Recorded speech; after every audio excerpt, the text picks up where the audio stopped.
discussions continue to swirl about the pending Texas legislation that, if passed, would prohibit gender-affirming medical care for youth in Texas.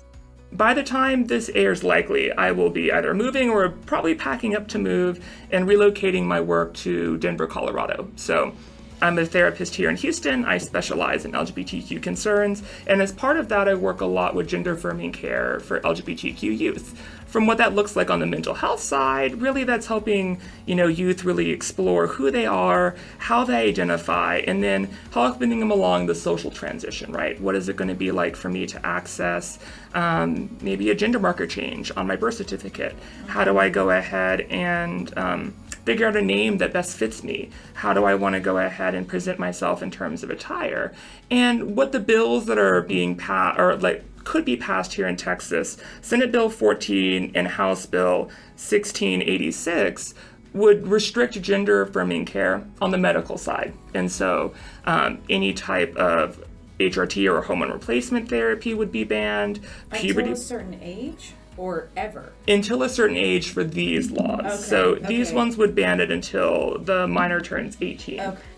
Today on The Balanced Voice, Renya welcomes Andrew Tessmer, who is a certified queer and trans affirming professional who specializes in working with LGBTQ+ concerns, stress, anxiety, eating disorders, perfectionism, social skills, procrastination and motivation, career counseling, and adult ADD and ADHD.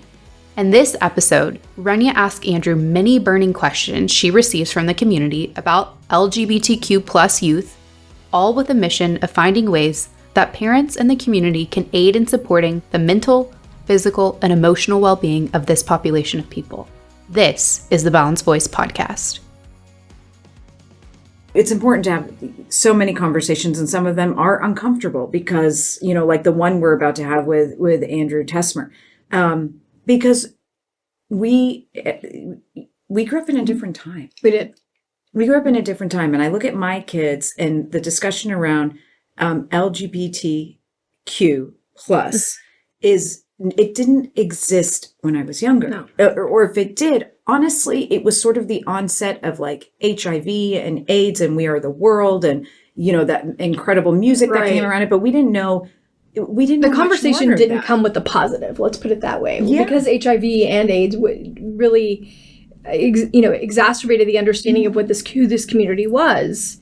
It was associated with something that was a medical risk, right? Yeah. So you're right, totally different eras. Now we're having these conversations, I believe, because it is just a normal part of our community. Mm-hmm. There's more inclusion happening. It's very important. And I'll tell you why I wanted this conversation too, is in the trafficking space, we do believe the LGBTQ plus community is at a higher risk. And I think that's what hopefully we'll learn is why. What are those things that are making them a higher risk for trafficking or assault or other types of crimes? And that's an interesting question. And one of the ones I'd like to ask Andrew, when you say why, I actually talked to another therapist who said she believed it's because LGBTQ plus, and Andrew says queer. He said the community is the queer community, and that's used to be a derogatory term. Now it's not. He said it's just a word. It's all encompassing. So, and when we speak to him, he'll explain that. But the queer community, let's say, this psychologist said they present themselves with their sexuality first. Mm-hmm. So it's easy to target that. But in thinking about that, that almost blames the victim. Yeah. So I don't like that explanation. And I want to ask him that question, why the higher onset, and see what his answer is, because I really don't like that as an answer. Mm-hmm. But the facts are there, Jen. The mental health distress, the sexual victimization, homelessness, the homelessness, the depression, the suicidal ideation, the actual suicide is higher amongst this community, amongst teen girls and amongst the gay or queer community. And we want to talk about why. And then also within the community, there seems to be some type of breakage, or I don't know the proper word, between the gay community and the transgender community. The transgender community seems to be at greater risk, or maybe the world hasn't. I feel, again, I'm raising 3 girls, and when you talk about so-and-so is gay or bisexual, it's a non-issue Right. in the younger generation. But when you bring the transgender piece into it, now you're in a kind of an unstable ground of people like, we're not there yet. We're not there yet. Understanding. We're not there yet. So we want to ask all these questions, but they are uncomfortable because you don't want to say the wrong thing. Right. And I don't fully understand all of it. No. We've had questions from community members, parents that will say, we feel like the curriculum in the school, the culture, the conversation, the books are forcing this on my children and turning them, and it's weird for me to say these words, but like turning them gay. I don't know that I believe that something can turn you gay. So right. I want to ask him that question as well. Yeah. Yeah. It'll be an interesting conversation. I think it'll open up our vocabulary, our understanding, and hopefully the community comes to a place where they listen to what he has to say. He seems to be like an amazing resource that you can have these uncomfortable conversations with without judgment on you for saying the wrong thing on accident and not knowing. Yeah. I'll tell you, I do recommend reaching out to Andrew. And the reason we say Andrew is because there aren't a lot of people doing this. No. Whether you agree, disagree, have religious convictions, maybe, I don't know what else there'd be, cultural, and you don't understand this community. This is a large and growing and thriving and very, influential mainstream media. This is a community that has surrounded our children as part of our lives. And we've got to understand each other. We do. We've got to understand each other. And you have to kind of set what your beliefs are or values that tell you that are negative around this space. You have to set that aside and just come to the foundational level of understanding that we're all together and we coexist, and that we have to understand each other, and I think we have to be cordial and accepting, maybe not and not push our own values, and let this person go through and teach us what it is about their community we need to know to be inclusive. I think of like the Be Nice program, and we don't all have to be best friends. We don't all have to agree. No, but my gosh, can't we be kind to each other? Because whatever I go back to at least the religious background. I don't know one religion that says they are different, therefore hate them. They are different, therefore persecute them. They are different, therefore isolate them. True. I don't know one. And I studied world religions. Like it doesn't, I hope we come to a place of understanding. Andrew's going to be patient with us. We've already warned him that we're going to ask him the most ridiculous, uncomfortable questions. A lot of these questions came from the community. A lot of parent groups that asked me these questions. This is not our space. So we, as I said, we go to experts in the space, and we shared the questions with him, and he was gracious and kind. And we hope you all learned something from it. But ultimately, as Crime Stoppers, at Crime Stoppers, we're here to protect all people. Yes, for sure. Absolutely, without question. That's our mission. And you know what? We've been doing it since 1980. And one of the cases I'm most proud of is the murder of Paul Broussard, when the community did not embrace the gay community, when the community at whole was not embracing the gay community. And this man, Paul Broussard, was viciously attacked by 10 people, beaten and murdered and killed. It was Crime Stoppers of Houston in the 80s that said, we will be there, we will step in, we will offer our reward, and we'll find the people who did this. And we did.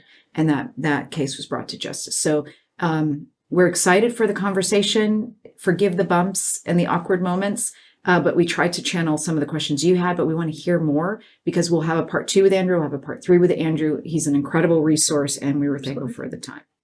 So Andrew, we're so happy to have you. And like this topic is very, very important, because you look at the landscape, and these are pressing issues of our time. So let's just start at the very basics. LGBTQIA+. Yes. What does everything mean? Absolutely. So when we're thinking about the L, that stands for lesbian. So focusing on sexual orientation first, who we go ahead and feel attracted to sexually, and then also with romantic orientation as well, who we feel attracted to romantically. Okay. What are the types of relationships that we want to have? When we see the G, that stands for gay. When we see B, that stands for bisexual. So attracted to both men and women. But bisexual, I'm a girl, but I'm attracted to girls and I'm attracted to boys. Yes. Okay. Correct. Okay. Then we have the T, which stands for transgender individuals. Okay. That's when we shift from both romantic and sexual orientation over to gender identity. So what is the way in which I feel within my body and within my mind as it relates to what is that gender? And so most of us are cisgender. I'm cisgender. You likely identify as cisgender too, which means that your gender identity is the exact same as your sex assigned at birth. Okay. So when I was born, the doctors looked at my genitalia. They said, okay, Andrew's a male. And then my gender identity has been aligned with that ever since. Okay. For trans individuals, sometimes the gender identity differs from that sex assigned at birth. So the doctors may have gone ahead and when you were born, saw female genitalia and assumed, okay, you're going to be a girl. But throughout their own development, their gender identity differed from that. And so for trans individuals, it's different than, again, that sex assigned with birth. When we get to the I, that stands for folks that are intersex. Intersex individuals can, from a variety of different, both medical and genetic differences, not be born with one specific set of like gonadal structures, genitalia. They may have, different chromosomal makeups as well, maybe XXY instead of just XY or XX. And so intersex folks have different structural anatomy around, their sexual, not identity, but more so just differences in terms of the sexual anatomy. When we have the A, that stands for asexual individuals. So folks that experience an absence of sexual or romantic attraction. That's so interesting to me because even just preparing for you, I didn't realize that's what the A stood for. Yeah.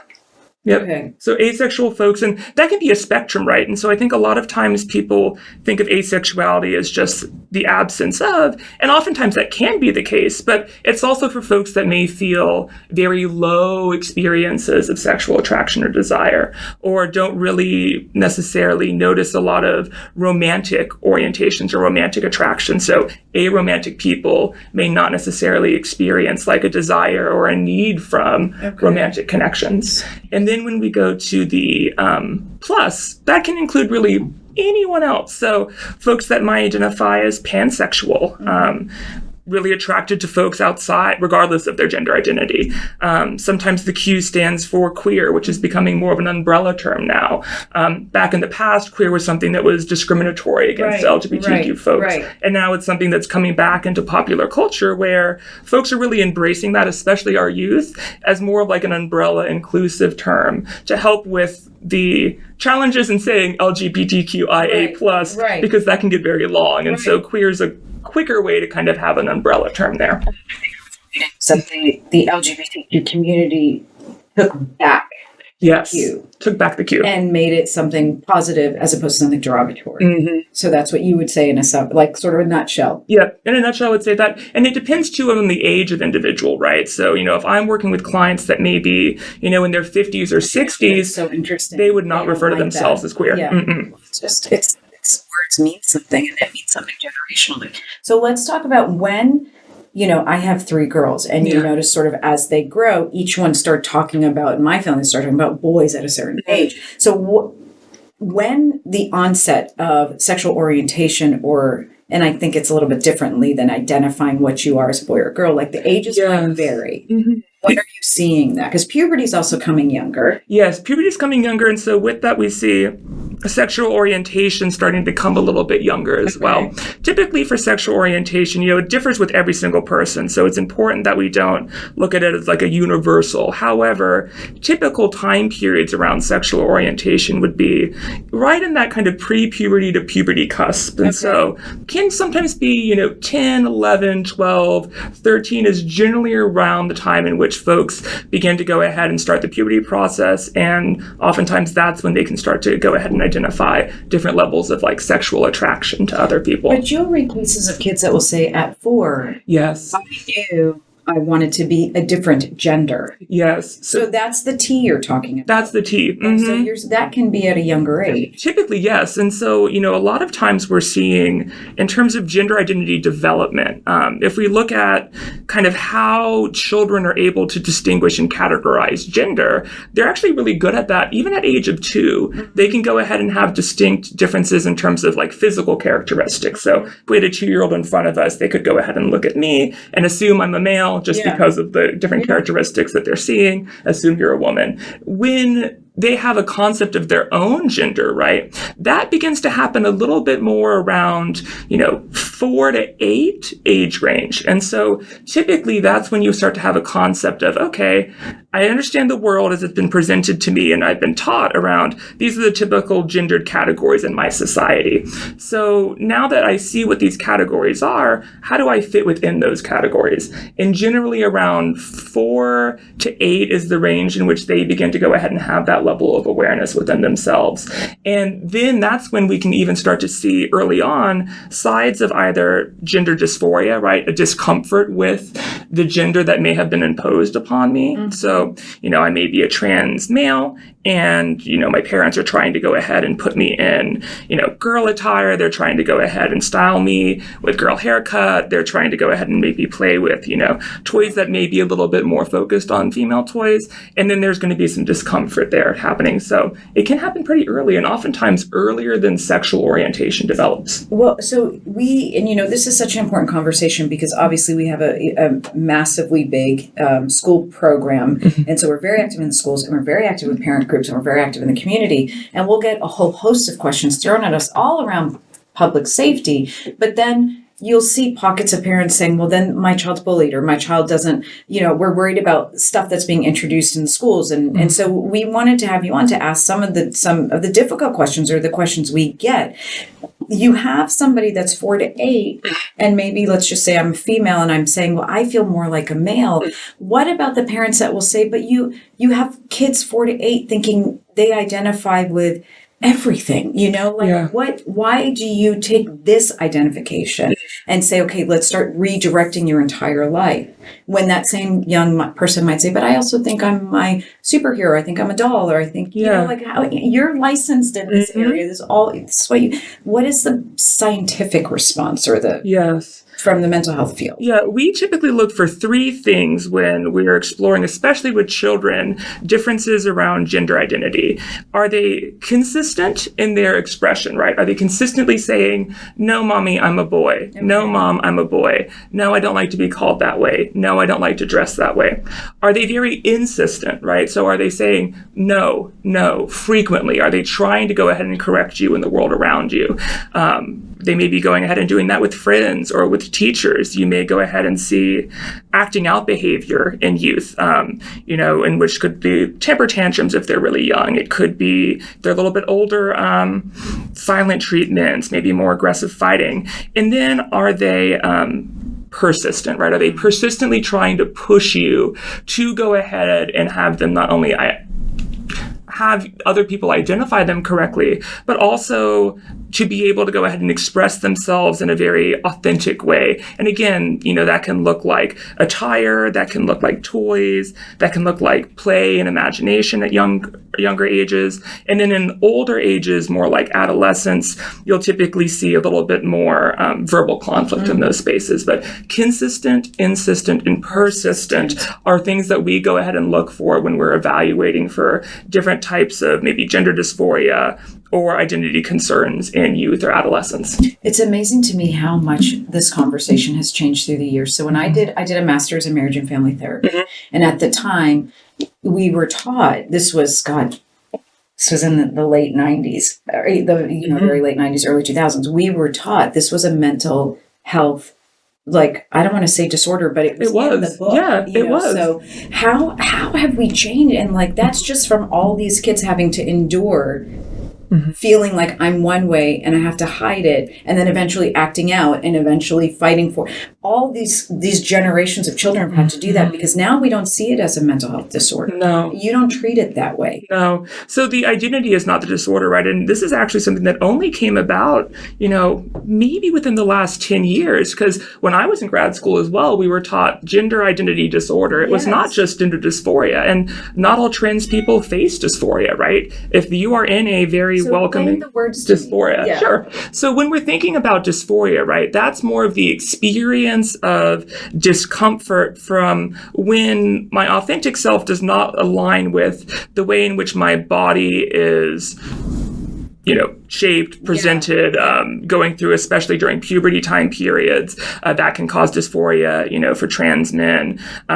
Menses can cause dysphoria as well. And so it's really a psychological discomfort of different things of when your body is not aligned with your gender identity. Okay. And so that can be, when I'm being misgendered, when I'm ordering food, I am being misgendered. Then again, being misgendered refers to not being addressed correctly based upon your gender identity, right? Yeah. So if I'm a male, someone's calling me a female, that would be being misgendered. Yeah.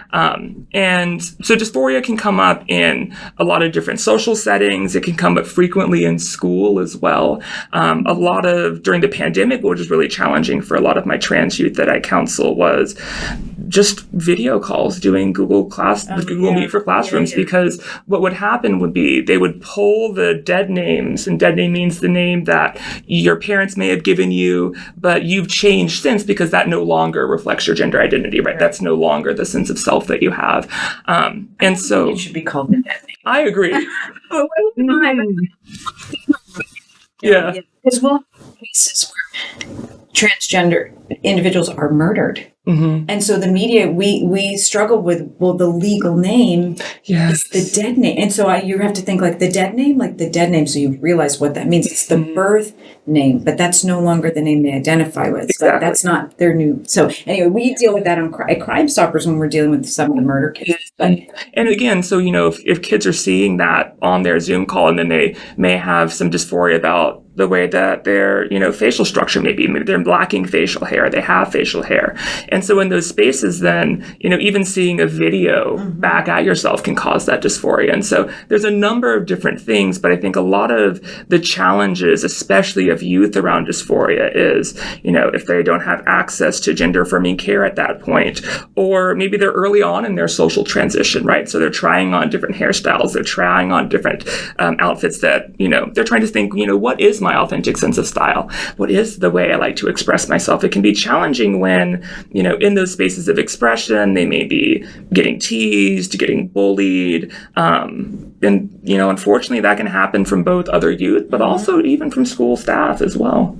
It's an area that is so complicated. And again, being raised at a time when this was not an issue, to now having to be very sensitive to people's pronouns and trying to raise my girls who are saying, no, mommy, that their pronoun is they. And it's like, okay, so how does it work in a sentence? We have to be trained. Yes. We're an entire generation that didn't grow up around. So your heart breaks for these children now who are trying to make their way, for the parents also weren't raised in this, to have to figure out, and then you all in sort of the mental health space having to put it all together in a world that's not really ready for this. Even though I think the progress is unbelievable. And I'll ask my kids, okay, how is it today? You have a group of students that they're gay, they're bisexual, and they're like, yeah, nobody cares. Yeah. Nobody cares, Mom. That's your generation. I'm like, okay, but so there's no, and they're like, no.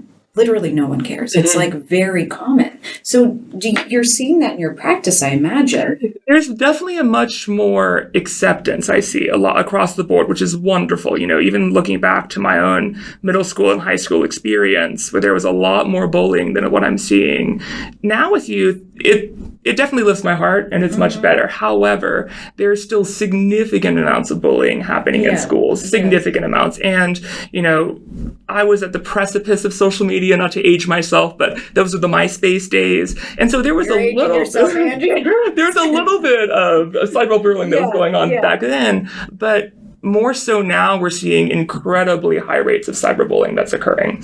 And, I was looking at some research, and about 45% of trans youth get cyberbullied on a daily basis. And so it is a significant issue still. And I think a lot of times bullying has shifted a little bit, right? It may not be as physical. It may not be as overt in terms of verbal, but it's a little bit more undercutting. It's a little bit more, reducing the social capital of someone, right? Spreading rumors. Exactly. And I'm finding it even interesting because we were just talking about, so every 2 years, the CDC reports a study. They focus on kids 9th through 12th grade across the country. And so they just released 2023 is when they released the data from the last 2 years. And they're seeing sexual violence, depression, suicide, past trauma, social media affecting girls and LGBTQ youth at record numbers. But when you go into the LGBTQ area, it seems to be transgender youth. Yes. So almost like the gay youth are kind of now mainstream a little bit more. More so. But and I think you see even some of the gay youth bullying the transgender. I don't know if you've seen that, but that's what we're starting to see some of the early data. So the transgender youth seem to be really at the forefront of a lot of this. Yes. And I think, a lot of that follows through, how society progresses and how, we of a culture have grown more accepting, especially around sexual orientation, and we don't necessarily see that same level of progression as it relates to transgender issues. And even if we go ahead and look at a lot of what's going on culturally right now across the country around what kinds of bills are being proposed at state legislatures, they are very, very focused on transgender youth and transgender individuals, and not so focused on LGBTQ concerns, right? There are going to be, drag bans perhaps. And again, those focus, if you really think about it, on differences around gender expression, differences around how one may be presenting outside of their sex assigned at birth. And I think there's definitely a filter down effect that creates in our culture, in which even young adults, even teens, even kids will pick up on those things. And oftentimes, as there's more of a cultural space of prejudice against transgender individuals, we see that filter down with youth in terms of bullying towards transgender individuals as well. Let's talk about the laws. So you were just telling me you're moving. Yes. Okay. Tell us what's going on. By the time this airs, likely I will be either moving or probably packing up to move and relocating my work to Denver, Colorado. So I'm a therapist here in Houston. I specialize in LGBTQ concerns. And as part of that, I work a lot with gender affirming care for LGBTQ youth. From what that looks like on the mental health side, really that's helping, youth really explore who they are, how they identify, and then helping them along the social transition, right? What is it going to be like for me to access maybe a gender marker change on my birth certificate? How do I go ahead and figure out a name that best fits me? How do I want to go ahead and present myself in terms of attire? And what the bills that are being passed, or could be passed here in Texas, Senate Bill 14 and House Bill 1686, would restrict gender affirming care on the medical side. And so any type of HRT or hormone replacement therapy would be banned. Until a certain age or ever? Until a certain age for these laws. These ones would ban it until the minor turns 18.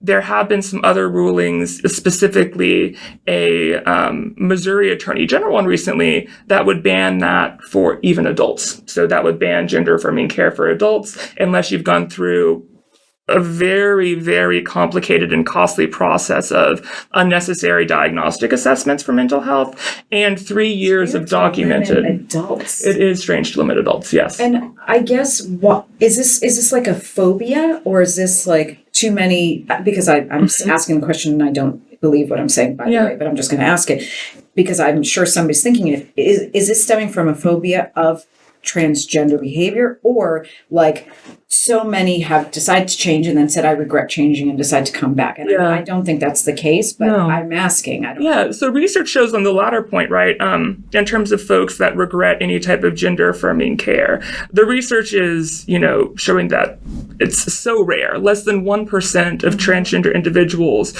who have gone through any kind of transition, especially the medical side, would have any sort of regrets around transitioning. Less than 1%. It is incredibly small margins. And when we're thinking about, the root of this, is it transphobia? Yes, right? So is there a bias towards transgender individuals that creates a space of fear for others? I think that is. When we look at the definitions of phobias, it's about an irrational fear. And there is irrational fear of transgender individuals. why is that the case? I think a lot of it has to do with just misinformation. I don't think that most people know a transgender individual in their lives.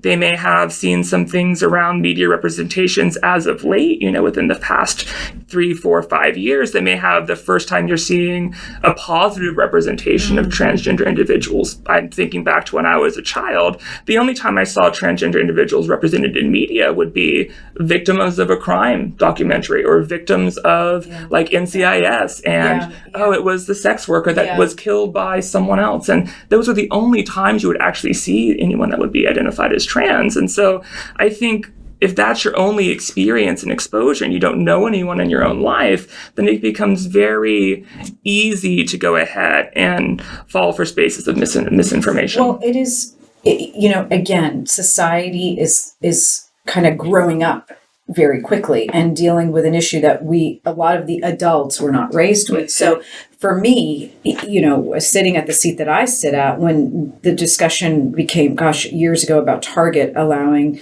transgender individuals into the bathroom, what year was it? It was before COVID. Yep. We got the calls. I don't know. I can't let my daughter go into the girls' bathroom alone anymore at Target because a man's going to follow her in. And of course, he's going to pretend to be a woman so he can sexually assault my child. And that was the first thought. Yes. That was the very first thought. There was no space for this person is legitimately transgender and just wants to go to the bathroom. Yes. There's none of that. So then when one case or 2 cases or even 10 cases across the country, let's say there's 1,000 cases across the entire country.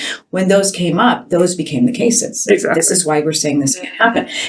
It's very complicated. I'll tell you another space that's very complicated. It's completely outside of our scope, but sports. Yes. It's huge. I don't know what the answer is. I don't know how to handle it. I don't know what the answer is. I don't know, but you all will figure this out. And I don't envy you in the sense that these are very difficult issues. Yes. And so you're facing things on many different levels. I think what's really fascinating is even in talking to you, though, we keep going back to transgender youth. So let's break it up for a minute. Yeah. You have your gay youth, your bisexual youth, and then let's put the transgender youth in 2 buckets. Sexual assault, bullying, suicidal ideation, are we finding them at the same rate?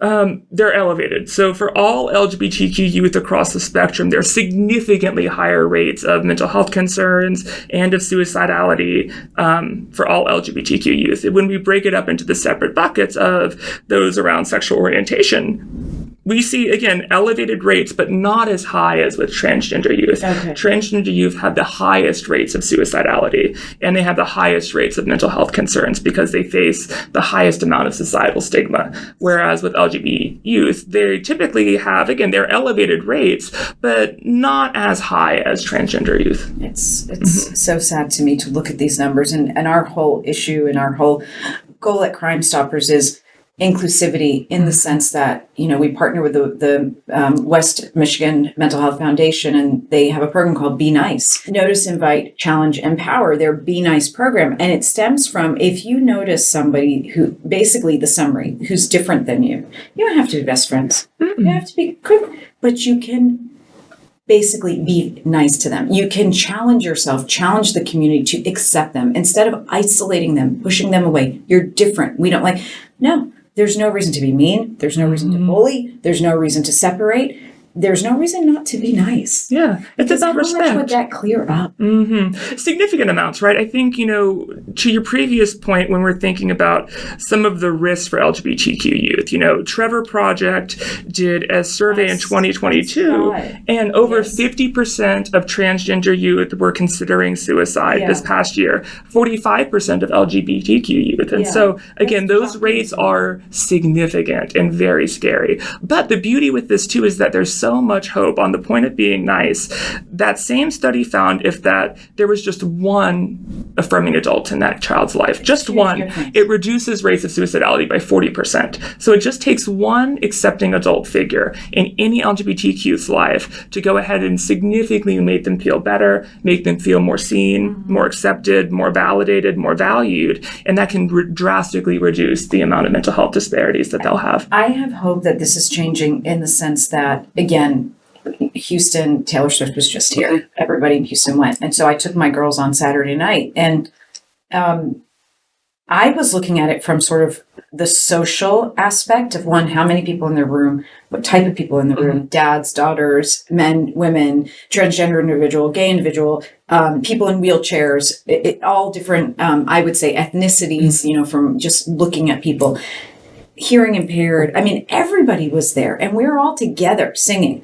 And then I was looking at Taylor Swift. And at one point she had dancers around her, like couples dancing, and she had 2 men. For me, in my 40s, I noticed it. Yeah. Right away. My kids did not notice it. So am I naive to say, Andrew, a lot of these issues are going to self-correct or no? Because my daughter did not notice it as anything. Whereas for me, I was like, did you guys notice? And they're like, what are you talking about? Yeah. And it's not that they didn't see it. They're like, yeah, I saw that. What are you talking about? It's something that they've been so used to and they've been acclimated with. And so that just shows the importance and the beauty of exposure. I'm an optimist. I hope that things will self-correct, but I do not see that likely happening. I think it's going to take a lot more intentionality around, educating ourselves, making sure that we are actively practicing actively practicing respect. I think a lot of times, especially with the busyness of life, with stressors that we all have, it can be challenging to go ahead and make space to continue to educate ourselves so we're learning, to make sure that we're challenging our unconscious biases, to make sure that we are actively going ahead and approaching life from an inclusive and a welcoming space. That I think that takes active work. When I'm working with clients, when I'm working within even myself to go ahead and challenge my own biases, you have to have that level of intentionality. You have to go ahead and really challenge yourself with the tough questions. And I think that's something that if we weren't to be in active practice, it's something that will fly by the radar. It's something that will not actually go ahead and change. And so I'm hoping that it will, but I think that's going to take a lot more active work from everyone. So I'm looking at some of again, we're going back to statistics and the numbers and sort of the current mental health issues that, the LGBTQ community is facing. We're seeing sexual aggression, sexual assault. And so we had this conversation. Actually, our co-host Jennifer Homan was the one who brought this up. Why are the numbers higher in terms of victimization? Yes. So we were just talking. And so we said, is it because the sexuality is how they present? They like maybe an average 12-year-old boy is not, he's just like playing. So I don't know, just playing soccer. But maybe an average 12-year-old boy who identifies as being gay is saying, I like boys. Like they're presenting with the sexual component. Is that why the sexual victimization is higher? Like we are talking as laymen, not understanding but trying to figure it out. Like what is your understanding of that? My take is much more around, not that it's something that's just being kind of like presented as the forefront of an identity, but more so, when we're thinking about the systematic levels that may be influencing that adolescent, right? From a community lens, from a familial lens, from a relational lens, and from an individual lens, LGBTQ youth are at greater risks of sexual violence because they're also at greater risk of discrimination across the board. And so, a lot of the elevated rates that we see around sexual victimization of LGBTQ youth have to do with those youth that have not been accepted by their families in particular. And so if we look at LGBTQ youth homelessness, right? So out of all the amount of homeless youth that we have in the country, 40% of those youth identify as LGBTQ. And that is a significantly higher rate than what we would go ahead and see with, any other type of demographic. And of those 40% of youth that identify as LGBTQ that are homeless, about half were kicked out of their homes. That's what I was going to say. Yeah. So, if I'm being kicked out of my home because of my identity and I'm a teenager, right? What do I do? Where do I go? How do I go ahead and fend for myself? Where do I even sleep? What if I don't have accepting friends that I can maybe couch surf with, right? And so a lot of times those individuals will have to engage in, survival sex in order to go ahead and get food. Right.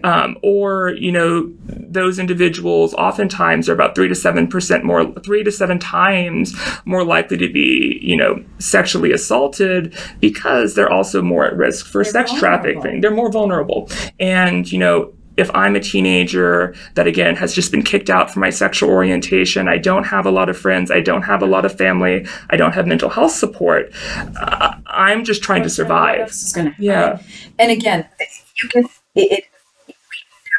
victim and say, what did the victim do wrong? Yes.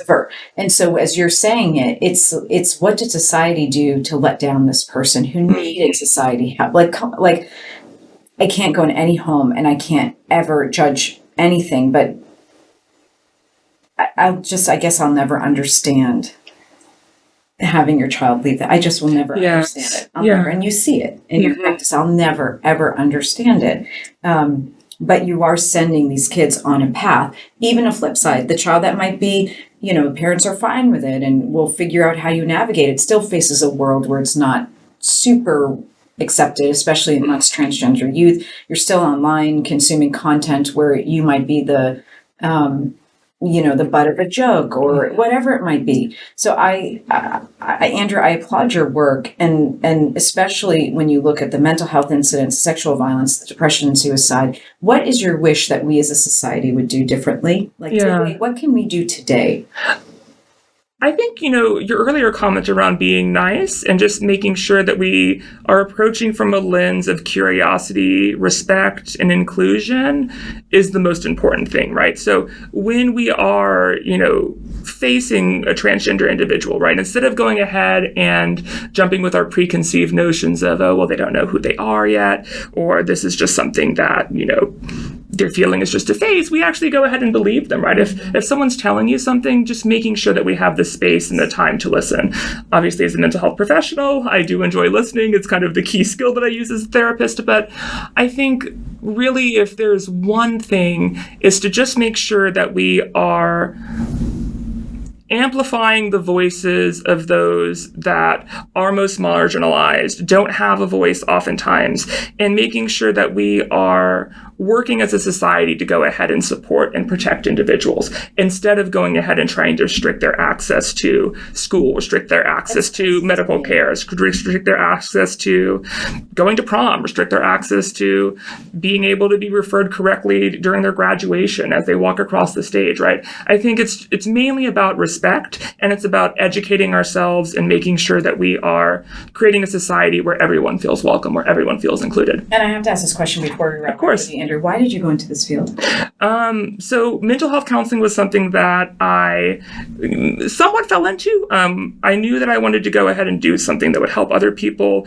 And originally I started doing career counseling because I loved the world of work. That was something that I found a lot of passion with. That was actually escape for me as well when I was a teenager.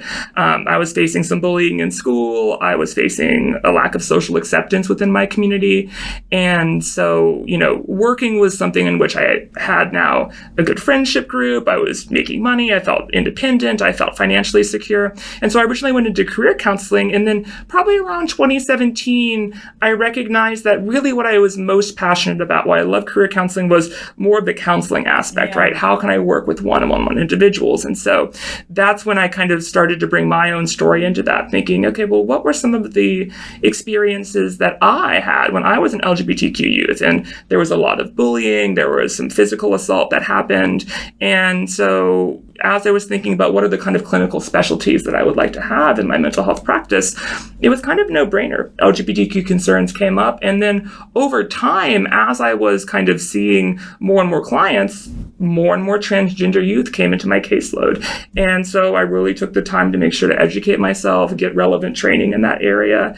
And now I can say about probably 85-90% of my caseload that I work with is LGBTQ identifying.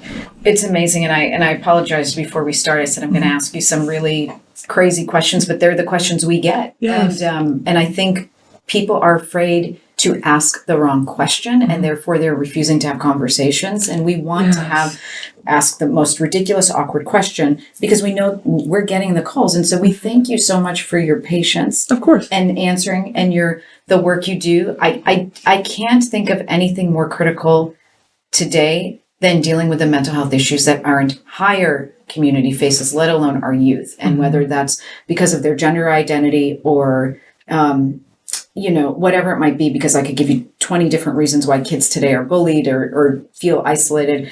There's also such a massive push to be inclusive. And I think more Andrews have to be pushing that in the world. And we thank you so much for your work. We thank you for, and gosh, the fact that you have to move. Yes. I've been a Houstonian my entire life. Get over it. Yeah, I grew up here. My entire family lives here. All of my friendships are here. And so to kind of be forced to uproot yourself entirely just to make sure that you yourself can be protected and then also the clients that you serve can be protected it's a horrible choice to have to make. And it's one that unfortunately is becoming more necessary. So children in the state of Texas, if these two bills pass, would have restrictions on gender affirming care, so they may not be able to get. They would probably still be able to go to a counselor. This is true, and so based upon how these laws are written, it would impact their ability to access gender affirming medical care. Maybe not psychological, but if those bills follow ones that have been proposed in other states as well, which they may, where they're going, those would be going towards the social as well, and so then they would be unable to go ahead and practice affirming care at all. It would be treating it as though it is a mental disorder that needs to be corrected, which it's not. And all the major medical associations, American Psychological Association, American Pediatric Association, all are in favor of gender affirming care because that's just the medical standard. We've been doing that for decades. And so for this to be something that now is about to be restricted, especially as folks, and I've seen the teens, right? I've seen those that are finally able to get hormone therapy, finally able to, convince parents and work with a mental health professional and work with their physicians to get everything signed off for that. And then they go ahead and finally get on HRT. The hope is there. Suicidality drops significantly. Anxiety, depression rates start to drop. And then for that to be something that's taken away from you is very scary. And so all of the trans teens that I work with, pretty much every single one has plans to leave the state at some point, changing their college plans, no longer planning to go to Texas for school. And many are thinking about even leaving the country. And yes, absolutely. And Canada as well. Recently, they went ahead and allowed folks to gain asylum and refugee status for gender affirming care for minors. And so from the U.S. is stricter? Significantly. Yes. I'm surprised to hear that. Mm-hmm.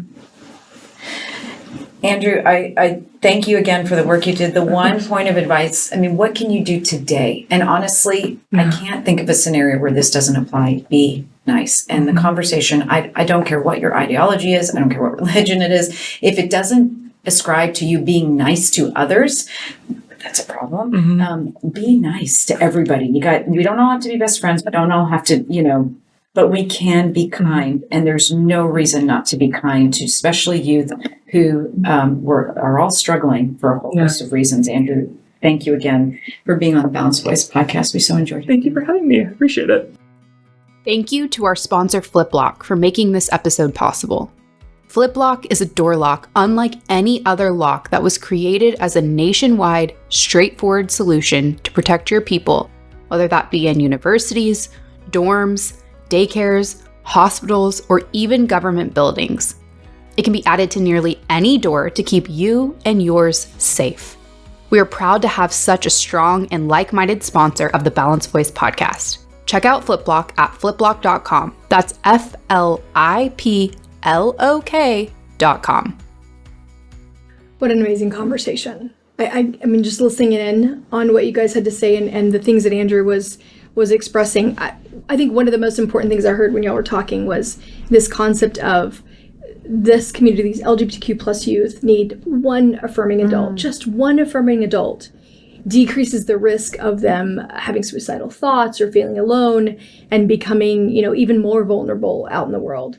That kind of plays into that. Remember how I said champion? Yes. A trust-based relationship with one adult helps any child, especially this community. Well, what did you think about when he said that? Amazing. And like the homelessness number, the reality that some of these children are kicked out of their homes and don't have anywhere to sleep, anywhere to eat, anywhere to go is overwhelming. It's actually overwhelming. And I know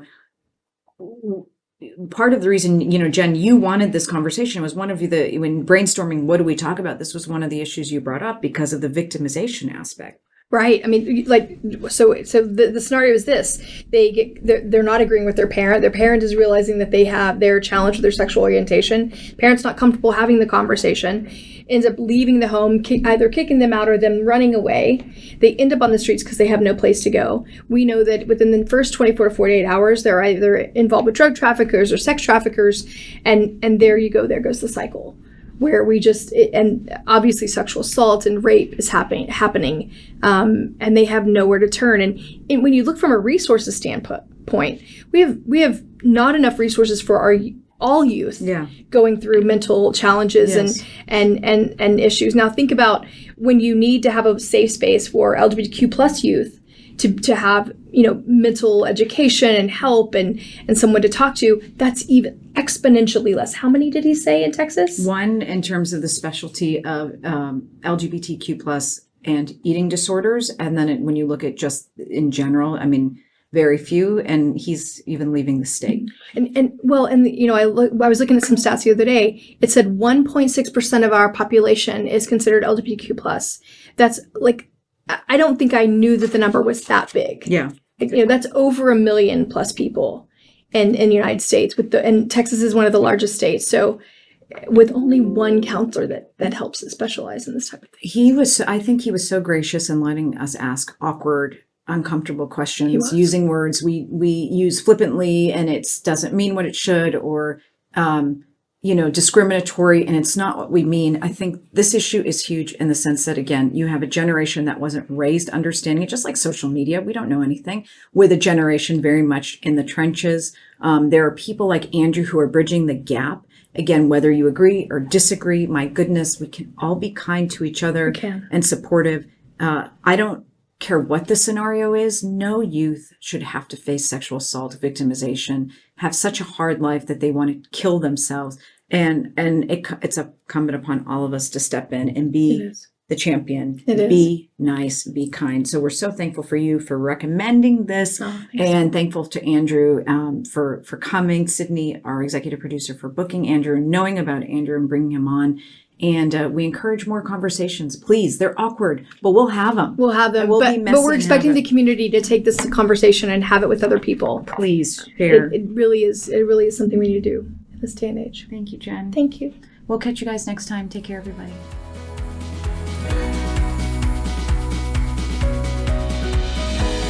Thanks for tuning in to today's Balanced Conversation. You can find real solutions and tangible resources in our show notes at thebalancedvoicepodcast.com. To join the conversation, follow us on Instagram at The Balanced Voice Podcast and on Twitter at @BalancedVoice_. Stay up to date on Renya's work by following her at The Renya Report, and we can't wait to see you next week for another Balanced Conversation.